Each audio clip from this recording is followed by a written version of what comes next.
जय हिंद। नमस्कार फ्रेंड्स, ज्योति क्लासेस में आप सभी का एक बार फिर से स्वागत है। फ्रेंड्स, जैसा कि आप सभी को पता है, हम अपनी पढ़ रहे हैं होम साइंस, और होम साइंस में पढ़ रहे हैं हम क्लास 6 से लेकर के 12 तक की बुक। और क्लास 6 से लेकर के 12 तक की बुक को पढ़ने का हमारा एक ही टारगेट है कि हमने एक बार अपना सिलेबस कंप्लीट करना है। यानी कि जो भी हमारा होम साइंस में क्लास 6 से लेकर 12 तक में जो भी हमारे टॉपिक हैं, उन सभी टॉपिक को अच्छे से पढ़ना है। और उन सभी टॉपिक को पढ़ करके होम साइंस से रिलेटेड कोई भी एग्ज़ाम होता है, उन सभी एग्ज़ाम को क्लियर करने के लिए अपने आप को प्रिपेयर करना है। तो फ्रेंड्स, इसी टारगेट के साथ हमने क्या किया है, अपना ये सीरीज स्टार्ट किया है। और इसमें आप सभी का हमें भरपूर सपोर्ट मिल रहा है, और ऐसे ही आप हमें सपोर्ट करते रहिए। और हाँ फ्रेंड्स, अगर आप हमारे साथ नए जुड़े हैं तो टेंशन वाली बात नहीं है। हमने जो हमारा सीरीज स्टार्ट किया है क्लास 6 से लेकर 12 तक, उसमें हमने हमारा जो क्लास 6 की बुक है उसको कंप्लीट कर लिया, और हमने स्टार्ट किया हमारा क्लास 7। तो क्लास 7 की बुक भी ऑलमोस्ट हमने कंप्लीट कर लिया है, जिसमें कि आज हम क्लास 7 की बुक का जो है लास्ट चैप्टर पढ़ने वाले हैं। और आज हमारा क्लास 7 की लास्ट क्लास होगी। इसके बाद हम एक नए सेशन में जो है न्यू टॉपिक न्यू क्लास के साथ मिलेंगे आप सभी से। तो आप सभी से रिक्वेस्ट है, अगर अभी तक आपने इन सारे चैप्टर्स के जितने भी टॉपिक हैं इनके वीडियोस नहीं देखी है तो प्लीज़ प्लेलिस्ट में जाइए। वहाँ पे आपको क्लास 6 से लेकर के 7 तक के जितने भी चैप्टर हैं, उन सभी चैप्टर में जितने भी टॉपिक हैं, इनफैक्ट वर्ड टू वर्ड सारी चीज़ें डिटेल में आपको कराई गई हैं, जिससे कि एक एक पॉइंट आपके माइंड में अच्छे से फीड होगा। और हाँ, जिनका भी अभी यूपी टीजीटी पीजीटी का एग्ज़ाम है अप्रैल में, उन सभी को भी इस वीडियो से काफ़ी हेल्प मिलने वाली है, क्योंकि उन्होंने तैयारी तो अपनी कंप्लीट ही कर ली है, बस उनको रिवीजन करना है। तो रिवीजन में ये जो हमारी सीरीज़ चल रही है, ये सीरीज़ भी उनको काफ़ी हेल्प मिलने वाली है। और फ्रेंड्स, जिनको अपना बेस बनाना है, यानी कि जिन्होंने भी होम साइंस पढ़ना स्टार्ट ही किया है, उन सब के लिए भी ये वीडियोस काफ़ी बेनिफिट है, क्योंकि हम एकदम बेस से करा रहे हैं। हमारा जो टारगेट है कि बेसिक से लेके स्टैंडर्ड तक पहुंचना। तो बेस हमारा क्लास 6 से ही हम होम साइंस पढ़ते हैं, क्लास 6 से लेकर 12 तक हमने पूरा ही हमें पढ़ना है। तो आई होप फ्रेंड्स, आप सभी को काफ़ी हेल्प मिलने वाली है। और अगर हाँ, चैनल पे नए आए हैं तो चैनल को सब्सक्राइब कीजिए, बेल आइकन प्रेस कीजिए, जिससे कि जब भी आप वीडियो अपलोड होती है सबसे पहले नोटिफिकेशन आपके पास पहुँचे। और इस वीडियोस को ज़्यादा से ज़्यादा अपने फ्रेंड के साथ शेयर कीजिए, जिससे कि उनकी भी पढ़ाई कंटिन्यू हो सके। और हाँ, अगर वीडियोस अच्छी लग रही है तो वीडियोस को लाइक कीजिए, नहीं तो आप डिसलाइक कीजिए, आपकी जैसी इच्छा। और अपनी राय हमें कमेंट के माध्यम से अवश्य बताइए। तो चलिए फ्रेंड्स, हम स्टार्ट करते हैं आज की क्लास। आज की क्लास में आप देख रहे होंगे, ये हमारी क्लास 7 की बुक, और क्लास 7 की बुक में हम पढ़ने वाले हैं क्या, हमारा चैप्टर 16। और चैप्टर 16 में हम पढ़ने वाले हैं धुलाई कला। हमने अभी तक बुनाई कला, सिलाई कला है, कढ़ाई कला, इन सभी कला के बारे में जाना।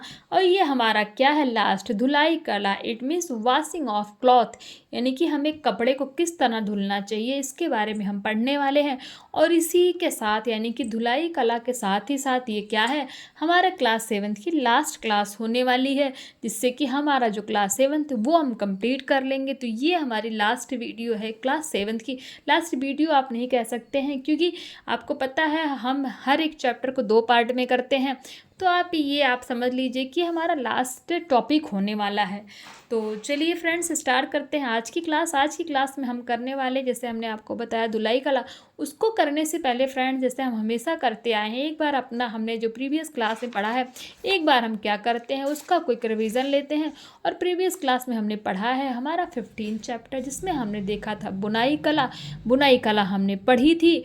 और आज हम करेंगे धुलाई कला। तो बुनाई कला में, इट मीन्स निटिंग में, हमने क्या देखा था, बुनाई कला का अर्थ देखा था, बुनाई की विधियाँ देखी थी, बुनाई कला का महत्व देखा था, साथ ही साथ बुनाई के लिए आवश्यक सामग्री देखी थी, बुनाई से पूर्व सावधानियाँ, बुनाई कला के नियम एवं सिद्धांत के बारे में जाना था। फिर हमने देखा था बच्चे की टोपी किस तरह बनानी, उसके लिए सामग्री भी थी, गोल टोपी बनाना। फिर हमने देखा था बच्चे का पुलोवर बनाना, यानी कि उसकी जैकेट बनाना, स्वेटर बनाना।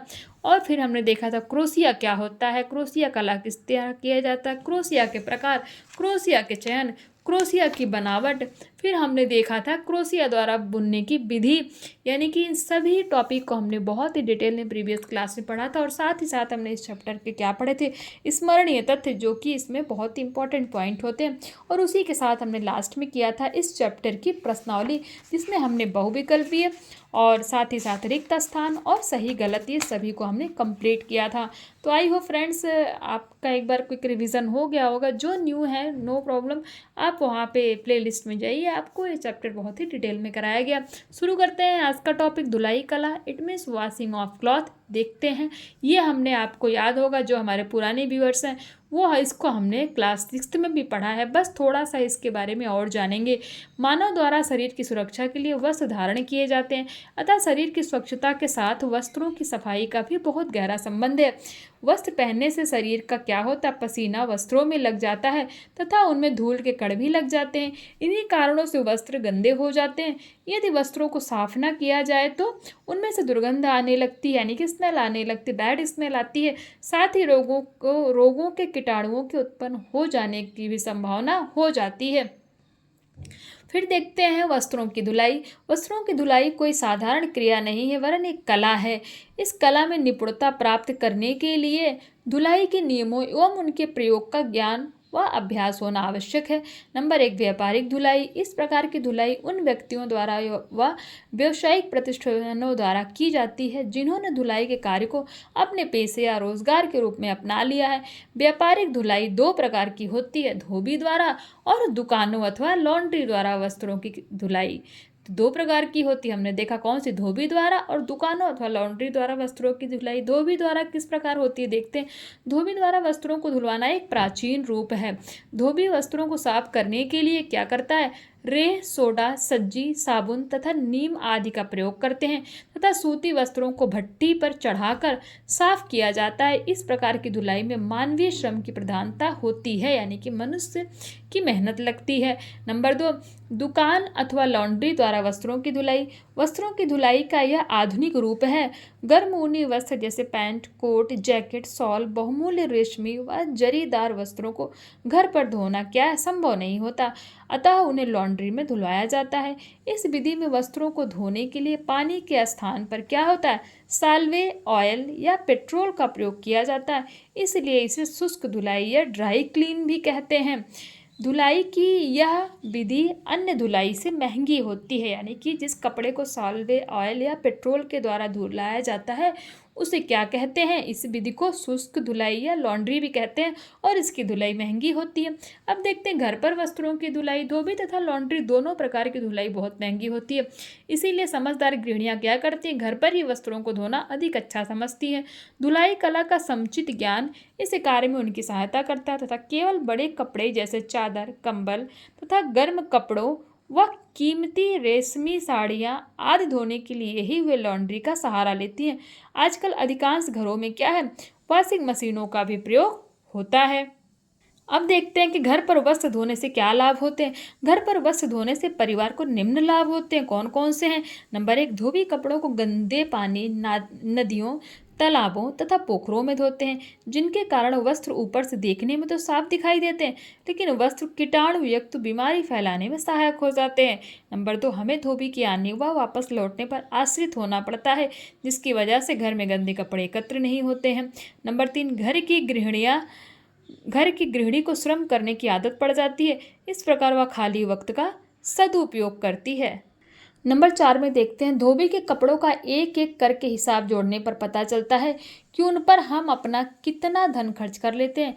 इस धन की बचत घर में धुलाई करने से की जाती है, यानी कि की जा सकती है। नंबर 5, घर पर कपड़े अधिक साफ और समय पर धुलते हैं। नंबर 6, धन की बचत करने की राशि में वृद्धि की जा सकती है। तो आपने देखा कि अगर आपको धुलाई कला आती है तो उससे अगर आप उसको घर पर धो पाते हैं कपड़ों को, तो उससे आपको कितने लाभ होते हैं, ये तो हमने लाभ देखा। अब हमने देखा धुलाई में काम आने वाले उपकरण, यानी कि धोने के लिए हमें किन किन चीज़ों की आवश्यकता होती है, ये आप स्क्रीन पर भी देख पा रहे होंगे। चलिए पढ़ भी लेते हैं। अन्य कलाओं की भांति वस्त्रों की धुलाई भी एक कला है। इसके लिए निम्नलिखित उपकरणों की आवश्यकता पड़ती है, जैसे जल।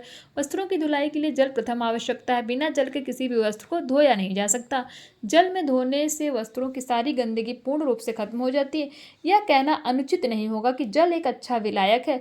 जल दो प्रकार का होता है, मृदु जल एवं कठोर जल। नंबर 2, साबुन।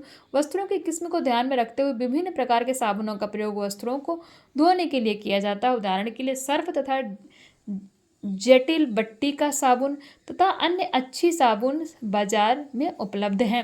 Number 3, tub. वस्त्रों को धोने के लिए जल एकत्र करने के लिए तथा नील अथवा कलफ लगाने के लिए क्या होता है, टब का प्रयोग किया जाता है।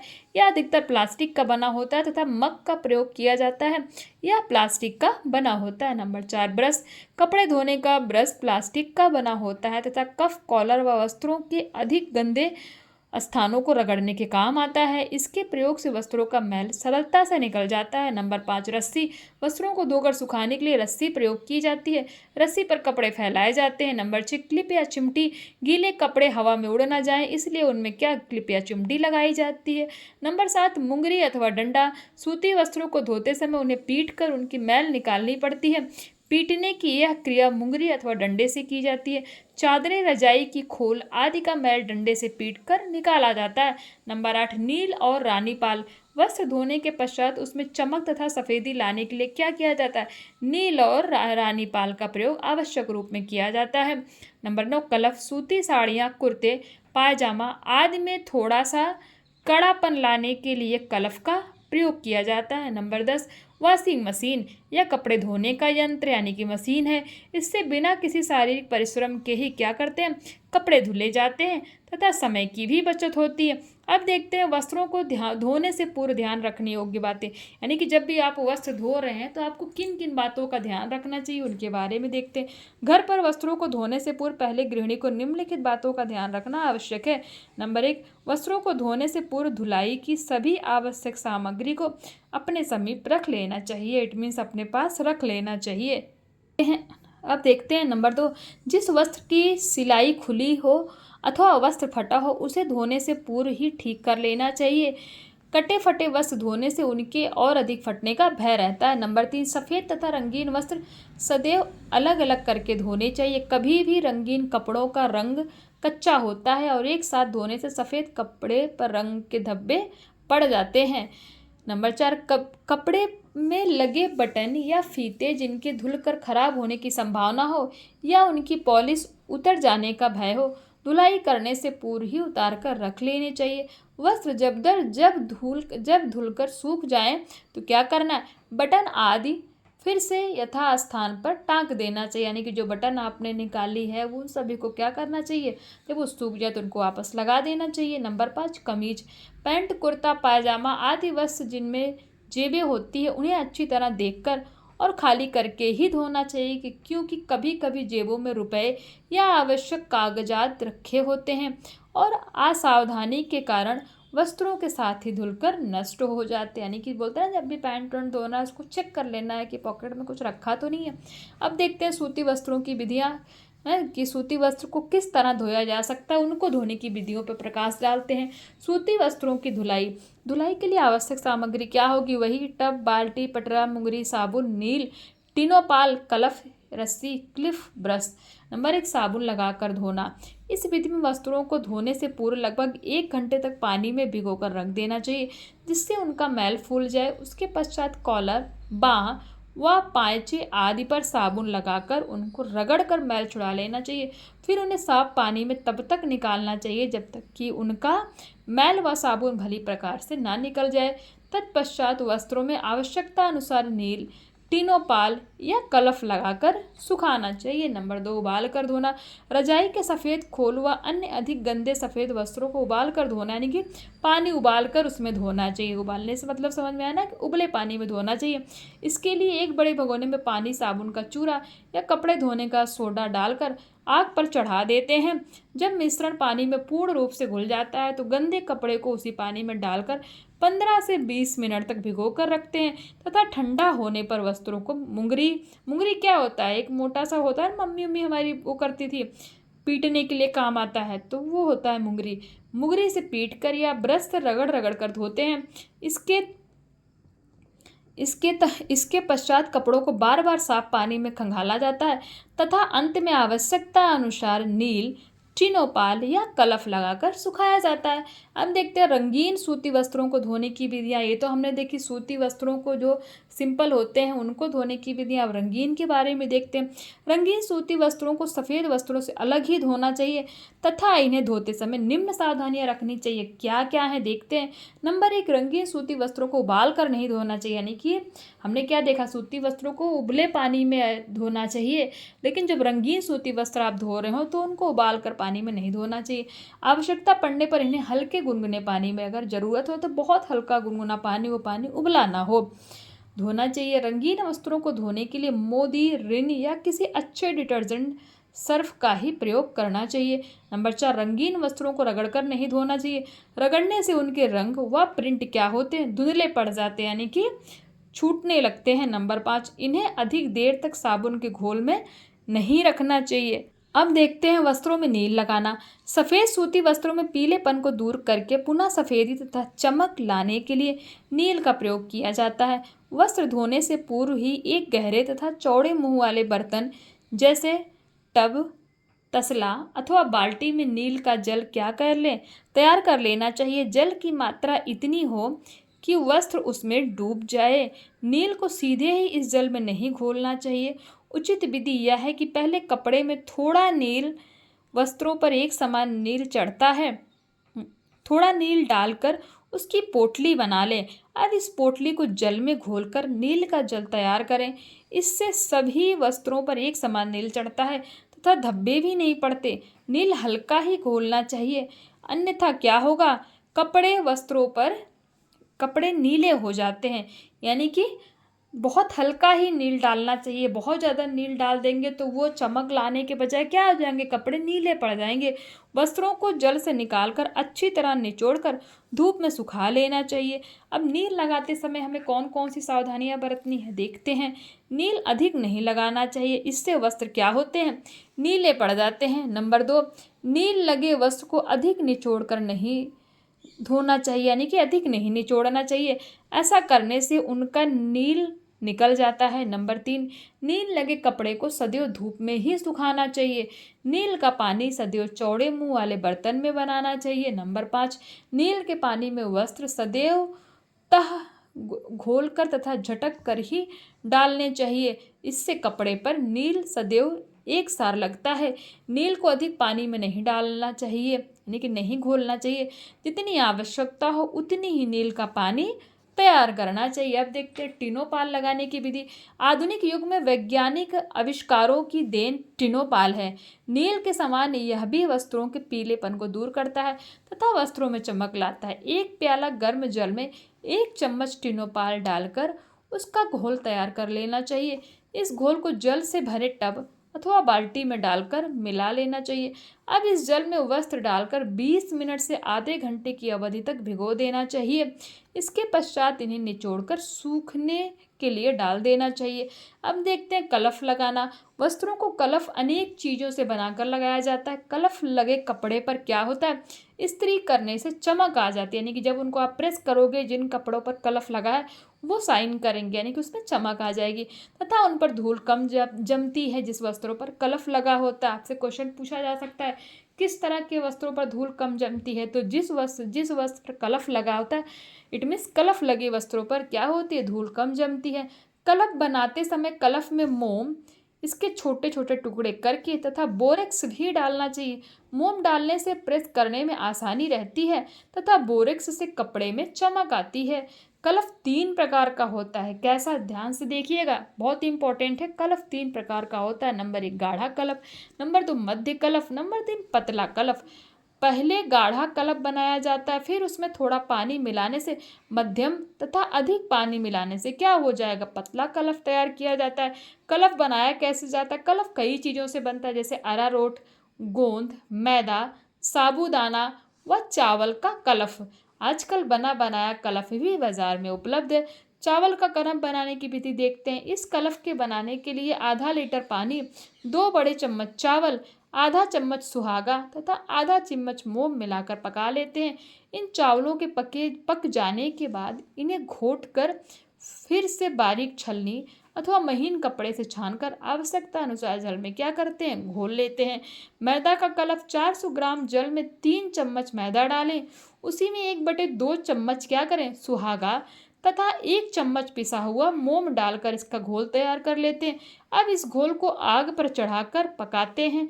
पकाते समय इसे बराबर चम्मच की सहायता से हिलाते रहना चाहिए, अन्यथा गांठ पड़ने का भय रहता है। जब इसका गाढ़ा सा घोल तैयार हो जाए तब इसे प्रयोग में लाना चाहिए। किसके कलफ को, मैदे के कलफ को। अब देखते हैं नंबर 3 और लास्ट हमारा अरारोट का कलफ। अरारोट का कलफ बनाने के लिए 2 चम्मच अरारोट का पाउडर लेकर उसमें क्या करना है, थोड़ा जल डालते हैं। इसी जल में 1/4 चम्मच सुहागा तथा 1/2 चम्मच पिसा हुआ मोम डालकर इसे फेंटते हैं। ऊपर से गर्म जल भी थोड़ा थोड़ा करके डालते हैं। जब यह अच्छी तरह मिल जाए तो इसे प्रयोग में लाते हैं। तो ये था फ्रेंड्स हमारा कलफ बनाने की विधि। और इसी के साथ साथ ही हमारा जो चैप्टर 16 था हमारा क्लास 7 का, वो हमारा कंप्लीट हुआ। तो ये चैप्टर हमारा कंप्लीट हुआ। आई होप आज की वीडियो आपको अच्छी लगी हो। ज़्यादा नहीं फ्रेंड्स, अभी 10 मिनट के बाद मैं आपको इसी चैप्टर का स्मरणीय तथ्य और प्रश्नावली करा के इस जो हमारी क्लास 7 की बुक है इसको मैं कंप्लीट कराऊंगी। तो चलिए फ्रेंड्स, मिलते हैं अभी 10 मिनट बाद आप सभी से लिए। तब तक के लिए हंसते रहिए, मुस्कुराते रहिए, एक दूसरे की हेल्प करते रहिए।